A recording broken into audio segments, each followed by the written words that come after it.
মাশাআল্লাহ মাশাআল্লাহ মন ভরে পড়েন ওয়ালা আলে সাইয়্যিদিনা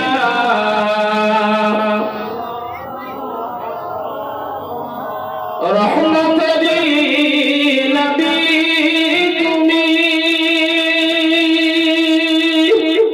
তুমি দেখো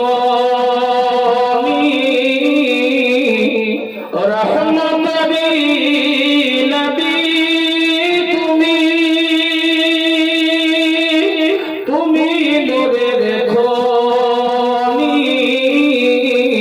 তোমার সাথে করেছে স্বয়ং আল্লাহ তাদের গনি আল্লাহুম্মা সাল্লি আলা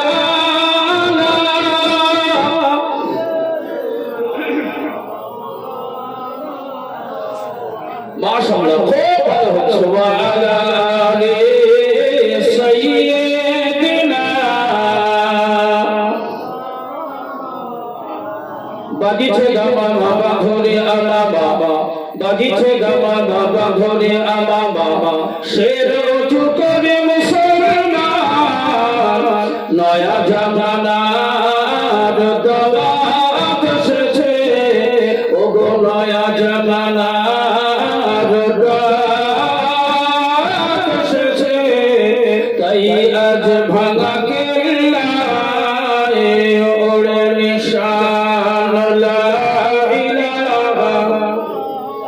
একসাথে লা ইলাহা আরো জোরে লা ইলাহা ইল্লাল্লাহ লা ইলাহা ইল্লাল্লাহ মুহাম্মাদুর রাসূলুল্লাহ আল্লাহুম্মা সাল্লি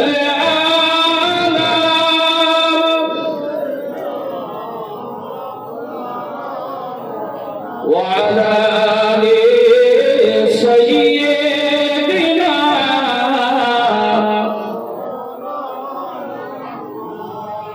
الحمد لله الحمد لله وكفى وسلام على عباده الذين اصطفى أما بعد فيا أيها العلماء والغادرون رحمنا ورحمكم الله وقال الله تعالى في كلامه المجيد وفي الفرقانه الحميد فاعوذ بالله من الشيطان الرجيم بسم الله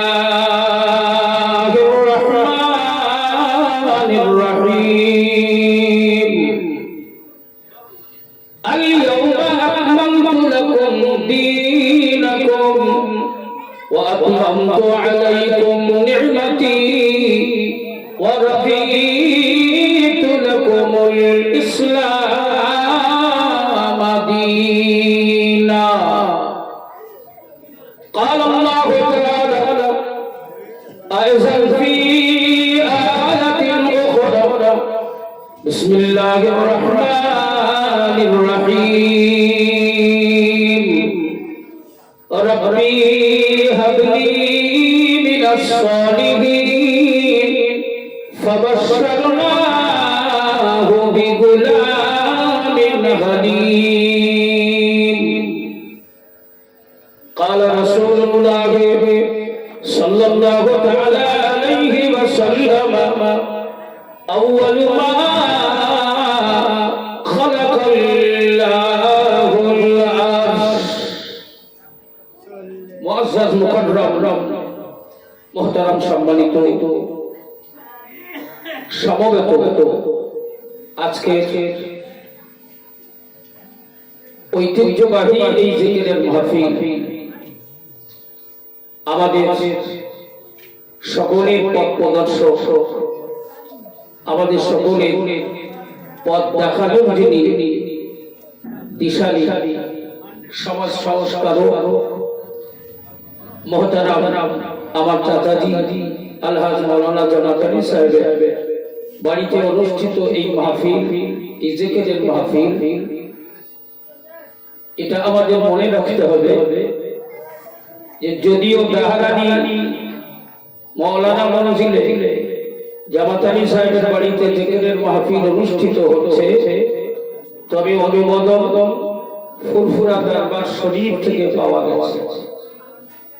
অনুমোদন দিয়েছেন ফুরফুরা দরবার শরীফ থেকে আমাদের সকলের প্রিয় মুর্শিদ মরহুম গফফর আল্লামা পীর কালিমুল্লাহ সিদ্দিকী রহমাতুল্লাহ আলাইহি, তিনি অনুমোদন দিয়েছেন এই জিকিরের মাহফিলে। এই আল্লাহর ওলিদের শান, আল্লাহর ওলিদের রূহানি নজর এবং আল্লাহর ওলিদের রূহানি দোয়া এবং তাদের অনুমোদন সহ এই জিকিরের মজলিসের প্রতি ফুরফুরা দরবারের একটা রূহানি দোয়া আছে, আছে না নেই? সকলে মিলে বলেন আছে না নেই? এই আজকের দিনে আমাদের কপাল, আমাদের নসিব যে আমরা আল্লাহর প্রিয় বান্দা, আল্লাহর মাহবুব বান্দাদের অনুমোদন দেওয়া মাহফিলে অংশগ্রহণ করে আল্লাহর জান্নাতি হওয়া সুসংবাদ আমাদেরকে প্রদান করার ব্যাপারে রাসূলুল্লাহ সেই মজলিসকে জান্নাতের বাগান উপাধি দিয়েছেন। জোরে বলুন সুবহানাল্লাহ। একটা বিষয় আমি শুধু মনে করিয়ে দেওয়ার জন্য পবিত্র কোরআনুল কারীম থেকে একটি অত্যন্ত তাৎপর্যপূর্ণ, অত্যন্ত গুরুত্বপূর্ণ এবং মর্যাদা সম্পন্ন ফজিলত সম্পূর্ণ একটি আয়াত আমি আপনাদেরকে পড়ে শুনিয়েছি।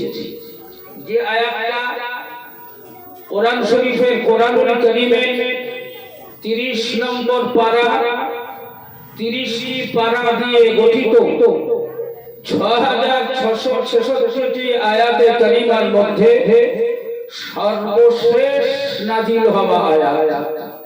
এই আয়াতের পরে আর কোরআন নিয়ে জিবরাইল আমিন আমার রাসূলুল্লাহর কাছে আসে নাই। নবীর কাছে জিবরাইলের আগমন এই আয়াতের মাধ্যম দিয়ে সমাপ্তি হয়েছে। এটা হলো কোরআনের শেষ আয়াত। এরপরে আর আয়াত নাজিল হয়নি। এই আয়াত কখন নাজিল করা হয়েছে? একটা ছোট্ট হাদিস শরীফ আপনাদেরকে এর আগে শুনে রাখতে হবে। পৃথিবীর মধ্যে যত কোরআন তাফসীর কারি আছে, কোরআনের মুফাসসির আছে, যারা কোরআন ব্যাখ্যা করেছে তাদেরকে বলা হয় মুফাসসির।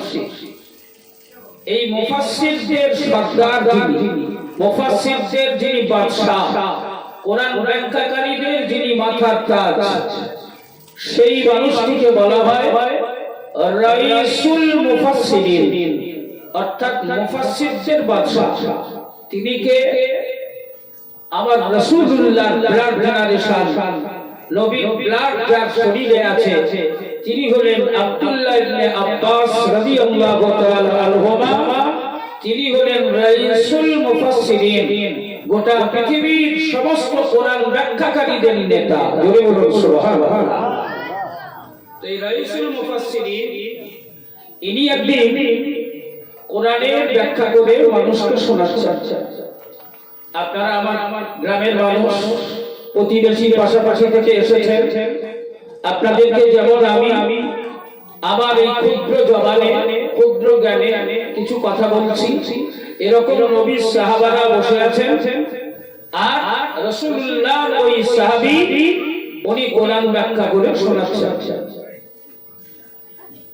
ঘটনাচক্রে ওই মজলিসে একজন ইহুদি মতবাদের আলেম, তৎকালীন সময়ের একজন বিজ্ঞ পণ্ডিত ছিলেন তিনি। তো সেই মানুষটি যেহেতু ইহুদি মতবাদের, তাই উনি নবী মূসাকে অনুসরণ করতেন। মূসা নবীর কওল অনুযায়ী উনি চলাফেরা করতেন, উনি মূসার অনুসারী। তো আব্দুল্লাহ ইবনে আব্বাস হুজুরের ওই আলোচনার মজলিসে উনি শ্রোতা হয়ে বসে বসে শুনছিলেন। এখন আব্দুল্লাহ ইবনে আব্বাস হুজুর ব্যাখ্যা করতে করতে কোরআনের এই শেষ নাযিল হওয়া আয়াতটি তেলাওয়াত করলেন। এই আয়াতটি যখন উনি তেলাওয়াত করলেন, রাইসুল মুফাসসিরিন আব্দুল্লাহ ইবনে আব্বাস রাদিয়াল্লাহু তাআলা আনহুমা এই আয়াত পড়া শেষ, মূসা নবীর অনুসারী বিজ্ঞ পণ্ডিতের বসে থাকা থেকে দাঁড়িয়ে যাওয়াও শেষ। জোরে বলুন সুবহানাল্লাহ। খারাপ হয়ে উনি দাঁড়িয়ে পড়লেন। এই আয়াতটা শুনে খারাপ হয়ে দাঁড়িয়ে গেলেন।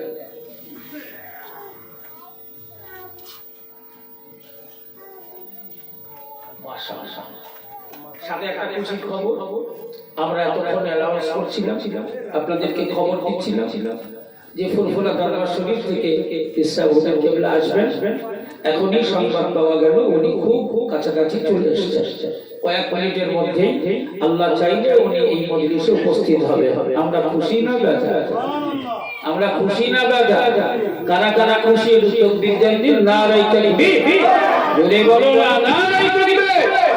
আওলাদে মুজাদ্দিদুজ জামান, আওলাদে মুজাদ্দিদুজ জামান জনাব পীর সাহেব হুজুর কেবলা, জনাব পীর সাহেব হুজুর কেবলা, নারায়ে তাকবীর।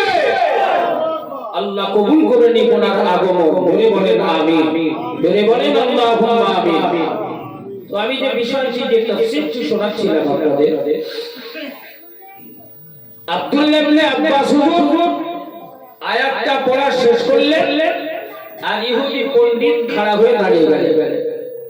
গিয়ে নবী সাহাবীকে লক্ষ্য করে বললেন, হে আল্লাহর প্রিয় নবী সাহাবী, হে আল্লাহর আখিরি পয়গম্বরের সাহাবী ও আব্দুল্লাহ ইবনে আব্বাস রাদিয়াল্লাহু তাআলা আনহুমা, আল্লাহ পবিত্র কোরআনে এই রকম একটি গুরুত্বপূর্ণ আয়াতে কারিমা আছে, এটা আমি জানতাম না, আমার জানার মধ্যে ছিল না।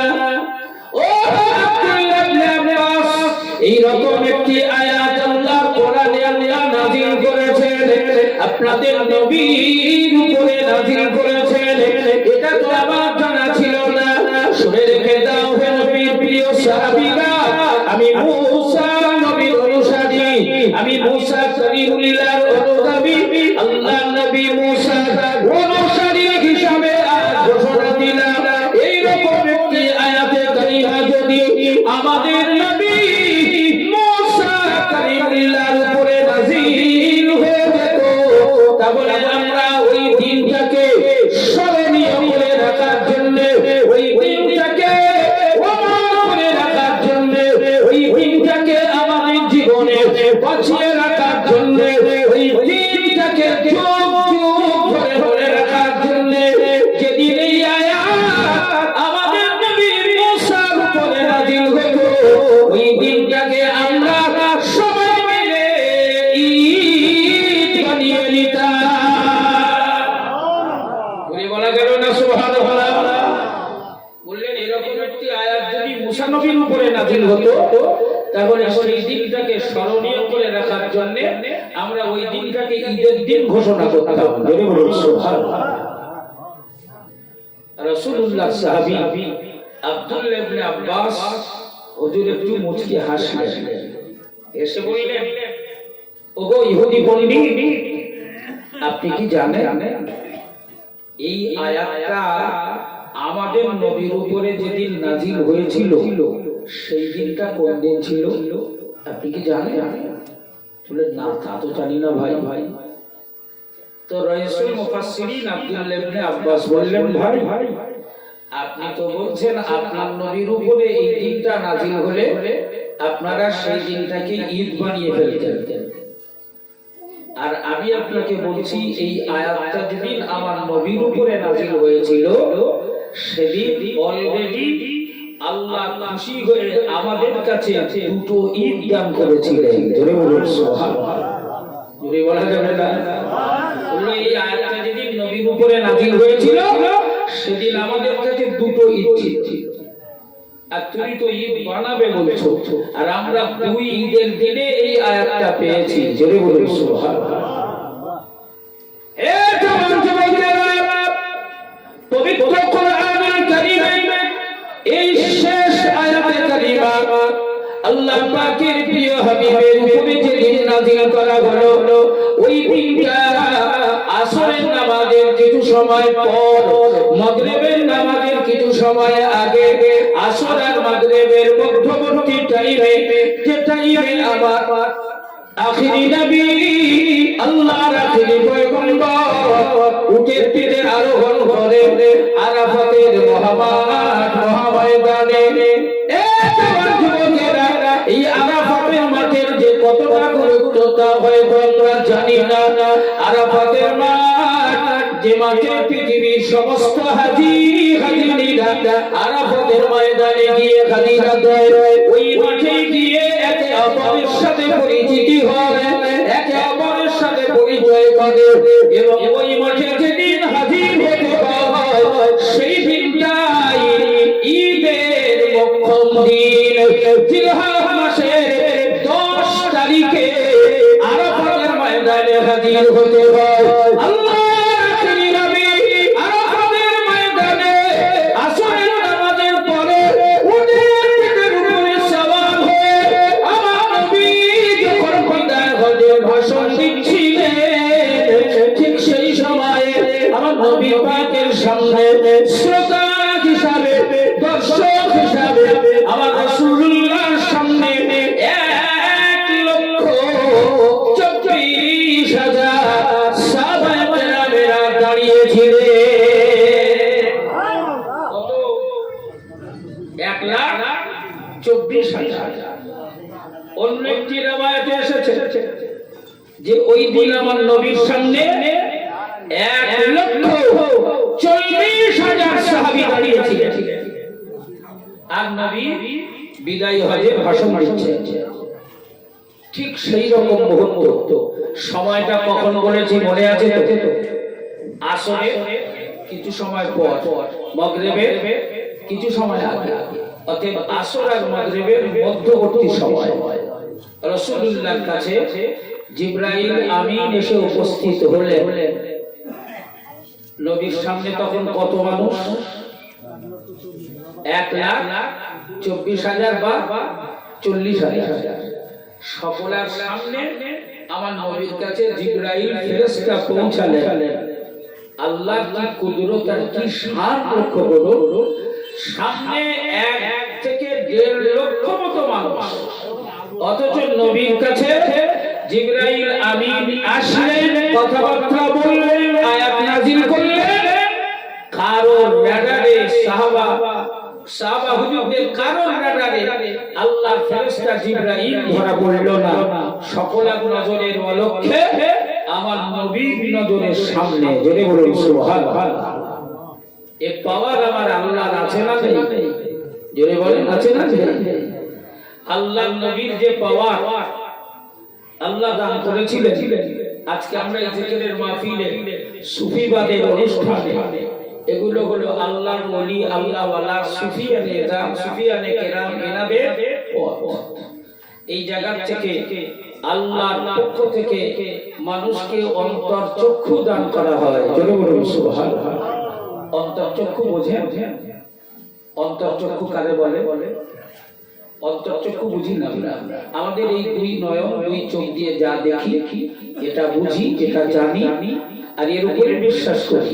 কিন্তু আরেকটা যে অন্তরের চোখ আছে, এই ব্যাপারে আমরা সবাই জ্ঞাত নই, আমরা সবাই জানি না, বুঝি না। আমি একটা ধারণা দিচ্ছি আপনাদের, অন্তরচক্ষু কাকে বলে। অন্তর্চক্ষু দিয়ে কি হয়, অন্তর্চক্ষু কাকে বলে, এর একটা ছোট্ট ধারণা আমরা অনেক অনেক আলোচনা ওয়াসিয়াত শুনেছি। আমার রাসূলুল্লাহ আমার আখিরি নবীর গাড়ি আছে, নবীর চাচা গোটা মক্কা এলাকার সবচাইতে বড় নেতা, বড় নেতা, আমরা নিশ্চিত তার নাম জানি, শুনেছি, যার নাম হলো আবু জেহেল। আবু জেহেল নয়, বড় ওর শুদ্ধ ভাষায় নামটা হলো আবু জাহাল। আবু জাহাল এই নাম কেন রাখা হয়েছিল এর অনেক ব্যাখ্যা। তো যাই বা হোক, আবু জাহাল হাতের মুঠোয় করে কটা বরুই নিয়ে এসেছে। বরুই বোঝে? বরুই কাকে বলে? বরুই বুঝি না, আমি বলে দিলে খুব ভালো বুঝতে পারবো। আমরা কুল চিনি তো নাকি? কুল কুল বুঝি তো। এই বরুইকে বাংলা ভাষায় আমরা যেটাকে কুল বলি ওটাকে আর একটা ভাষায় বরুই বলা হয়। অতএব কুলের আর এক নাম বরুই। আবু জেহেল কটা বরুই হাতে করে মুঠের ভেতরে নিয়ে আমার নবীর সামনে এসে বলছে, ভাইপো তুমি তো দাবি করো আমি নবী, তুমি তো সব থেকে বড় নবী। মাশাআল্লাহ, একটু তাকবীর দেন, নারে তাকবীর, জোরে বলো না, নারে তাকবীর, নারে তাকবীর। আওলাদে মুজাদ্দিদুস সামাত, আওলাদে মুজাদ্দিদুস সামাত, জনাব পীর সাহেব হুজুর কিবলা, জনাব পীর সাহেব হুজুর কিবলা, নারে তাকবীর।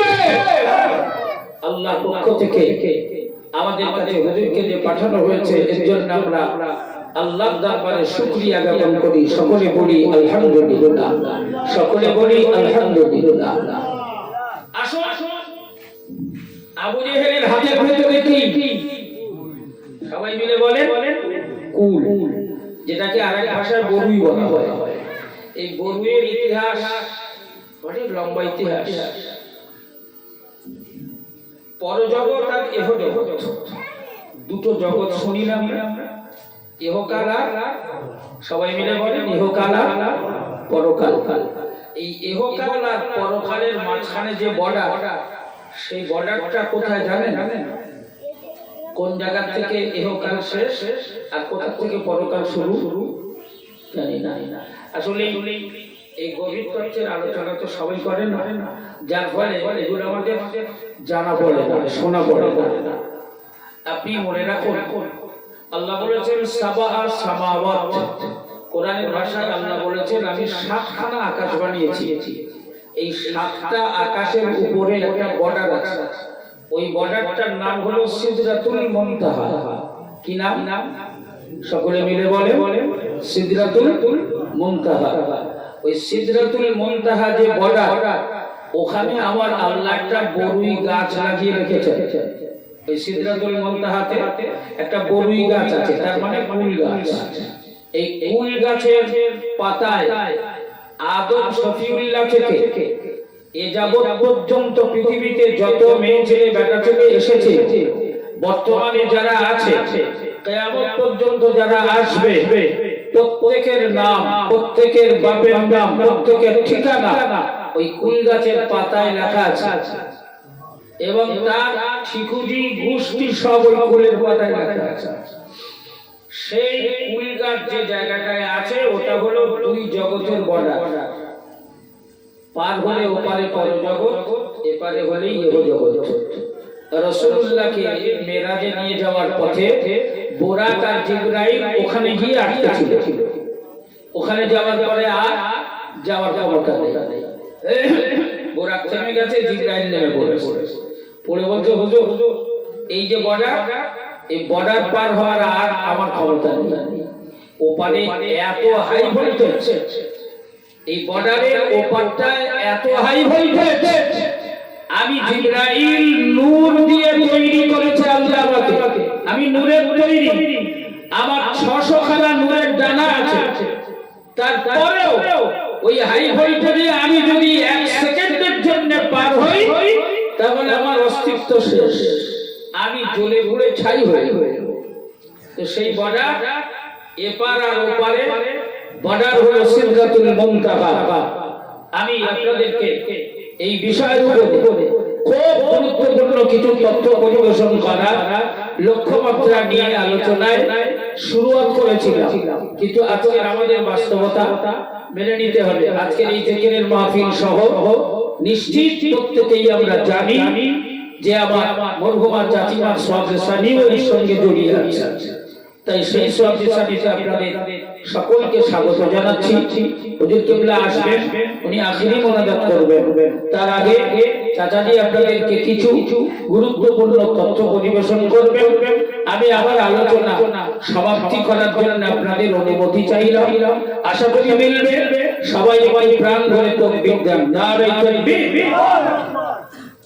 এতগুলো মানুষের আওয়াজ এখানে একটু তাকবীর দেন না, নারে তাকবীর। আওলাদে মুজাদ্দিদুস সাহাবা, আওলাদে মুজাদ্দিদুস সাহাবা, জনাব পীর সাহেব হুজুর কিবলা, জনাব পীর সাহেব হুজুর কিবলা, নারে তাকবীর।